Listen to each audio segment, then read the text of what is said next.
ଜାଣିଛ, ତୁମେ ମୋ ଜୀବନରେ ଏକମାତ୍ର ଗୁଆଦିଆ ବନ୍ଧୁ। ଆଉ ସବୁ ବନ୍ଧୁ ତ ଆସିବେ, ବ୍ୟବହାର ଦେଇ ଚାଲିଯିବେ, ହେଲେ ତୁମେ ଆସିଲେ ମୋକ୍ଷ ଦେବ। ଏବେ ଦେହରେ ବଳ ଅଛି, ଶ୍ରୀକ୍ଷେତ୍ର ଯିବି। ଯେତେବେଳେ ବଳ ନଥିବ, ଜଗନ୍ନାଥେ ମୋ ଘରକୁ ଆସିବ। ସେଥିପାଇଁ ଏବେଠୁ ଗୁଆ ଦେଲି ହେ ଜଗନ୍ନାଥେ। ମୋ ଘର ଆଗରେ ତୁଳସୀ ଗଛ। ତୁମକୁ ମୋ ଘର ପାଇବାକୁ ଅସୁବିଧା ହେବନି। ବାଡ଼ି ବାଉଁଶରେ ତୁମ ଲାଗି ବଂଶୀ କରିଦେବି। ଅପୂର୍ବ ଛନ୍ଦରେ ଟିକେ ନାଚିବ। ଏ ଚର୍ମଚକ୍ଷୁରେ ଦେଖିବି।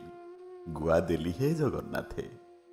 ଆଉ ସତରରେ ଶ୍ରୀକ୍ଷେତ୍ର ପହଞ୍ଚୁଛି, ଦେଖା ହେବା।